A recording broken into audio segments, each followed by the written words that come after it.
Good morning. Day 20, March 9th. Bama to Baxter. Just got dropped off at the trailhead where I left off the other day by Julie and Roger D's. So thanks guys if you're watching. Really appreciate the help with the ride and all the information you gave me. Holy cow. They're like a wealth of information. They live in the Cave Springs area, and they help hikers out with shuttle rides and yeah, whatever you need. Yeah, they're a big help. They gave me a lot of information on some of the recent rains we had. Apparently, and I think tomorrow I'll come across some pretty big water crossings, possibly waist deep with some, I guess, maybe powerful rapids or strong currents, I should say. So yeah, that was great. A lot of great information, and they gave me a contact for someone, Leland, who I can get some more information from when I get closer. And they gave me some helpful information on some different places to camp tonight. So Cave Springs was a great town, but it's time to move on, about 80-ish miles to Dalton. Here's something you don't see every day, at least not where I'm from.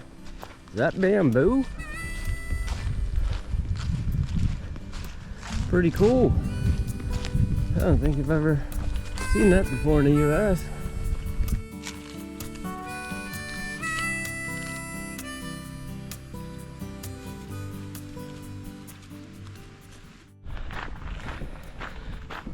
Alright, a few of you asked for an update on the hipless pack. You know, I cut off the hip belt. In particular, David Smith, walk it off, starting the AT in a couple weeks here. Hope to see you out there, buddy.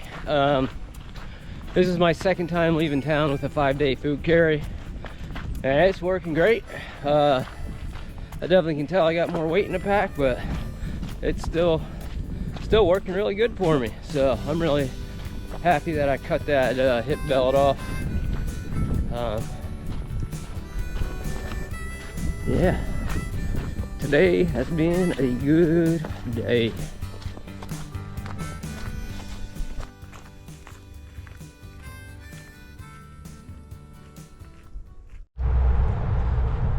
I just stopped for lunch, and I had a chance to talk to my wife. We talked quite a bit yesterday. She's helping prepare my next food box and like resupply package. Actually, that's going to Springer Mountain, so. But she's putting together a few things I need, so thanks, babe. I greatly appreciate that. But, you know, when I stopped for lunch and talked to her, I was only like 6 miles in. I'm still not feeling myself. And I think, I don't think I had dehydration. I don't think that's what's going on.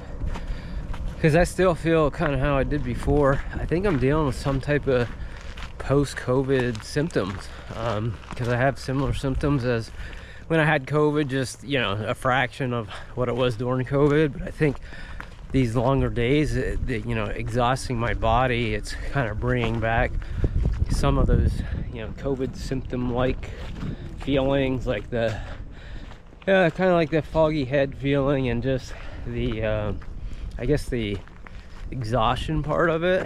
So when I do those big days, you know, I definitely feel it more than other days. So yeah, after about 3-4 miles in the day, I was kind of feeling that foggy head feeling. Stopped for, I don't know, about 30-40 minutes for lunch there to chat with her and eat, and definitely feel better after taking that break. But yeah, I think that's really what's been going on with me. So I just need to be careful of these longer days and just kind of fuel my body appropriately. Some good protein and lots of good fats.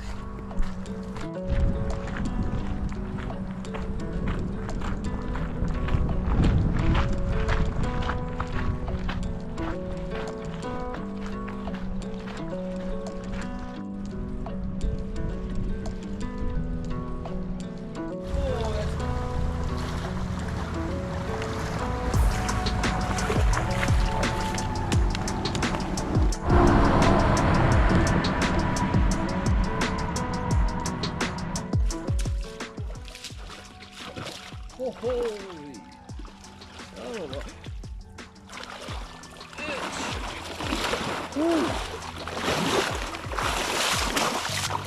oh, wow. Damn, I feel like I'm back in Vermont with that mud. I had no idea it was going to go up that high. Damn, that was kind of fun. Too bad I don't have one of those doom buggies to go through this area. Holy hell. Looks like I'm entering the Chattahoochee National Forest. I think I'll stay away from that mud. That last puddle, man, that was, yeah, that was pretty deep.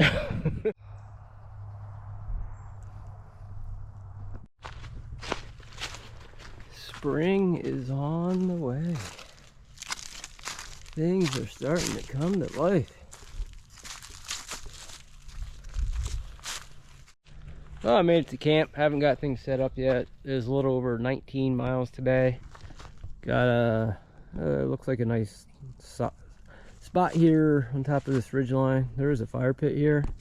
I'm sitting at, I think it's mile 226 on the Pinhoti.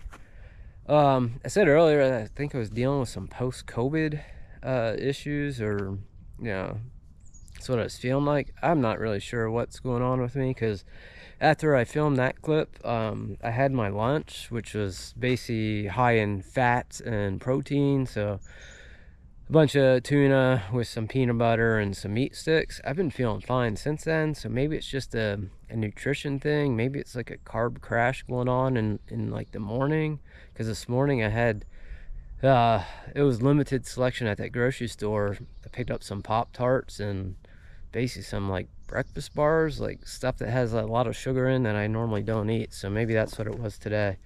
So all I'll say is I'm still trying to figure that one out, if it's nutrition or if it was dehydration, whatever it was, just kind of keeping a close eye on it. So hope you all have a great evening. Good morning, day 21, Bama to Baxter. It is a beautiful morning. A little chilly last night. Definitely have noticed a difference in the coldness in the south. With all this humidity levels,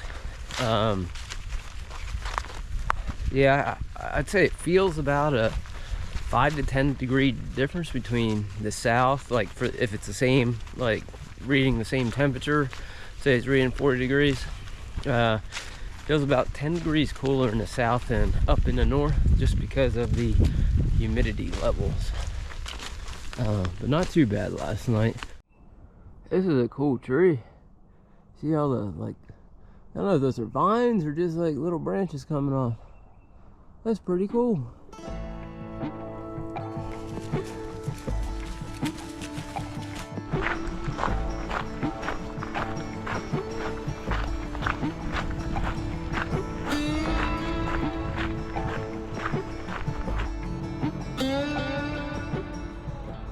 Well, these next 2 days should be really interesting. I just ran into the Forest Service ranger on top of the mountain there.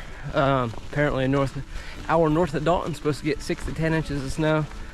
Tonight in the area where I'll be, it's supposed to be a mix of rain and snow, I think down to about 25 degrees. And then, whoa, tomorrow night we're really going to test out this sleep system. Apparently the low is supposed to get down to 9 degrees. I've tested my sleep system down to like 15 degrees. That was in New Hampshire. With this humidity down here, it feels even colder. So I will be wearing everything probably the next 2 nights just to stay warm. Good times, good times.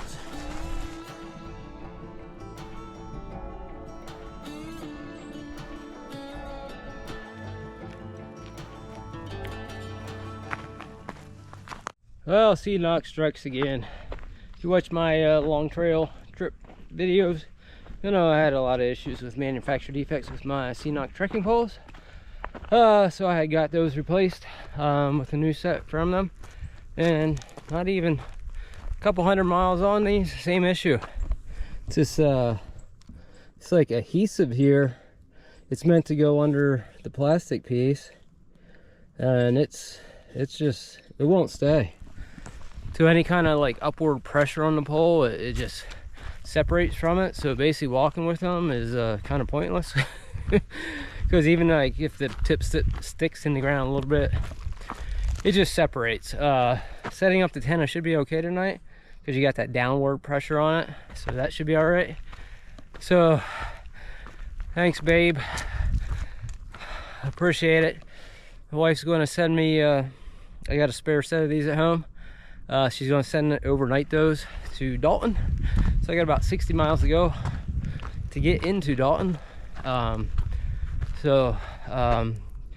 Yeah, I'll pick those up in Dalton, and then probably the first chance I can find a pair of better poles or different, maybe Lucky's or Black Diamond or something, I'll probably pick up a different set and then send home whatever I got. So thanks, Laura, I greatly appreciate it. Helping to save my knees. Yes, I would not recommend these Seanock trekking poles. I would check out something else.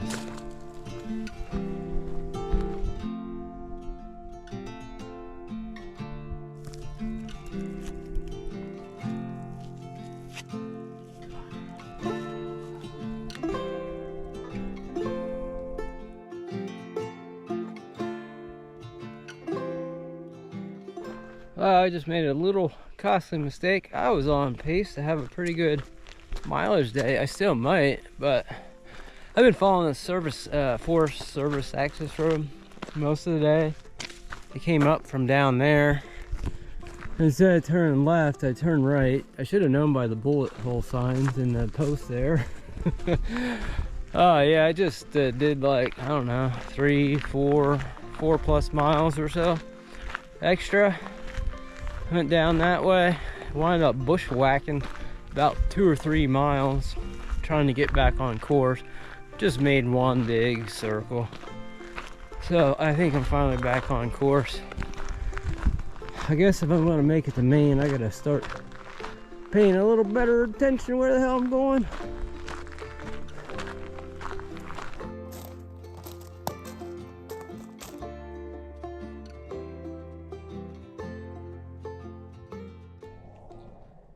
I finally made it to camp. Found a stealth site here just off of it's like a forest access road that the trail's on right now. Overall it's like 21.5 miles, but only 17 of that was actually on the Pinhoti. The other 4.5 was I guess getting lost, wandering around, missed a turn, so about 4.5 miles or so, whatever that was.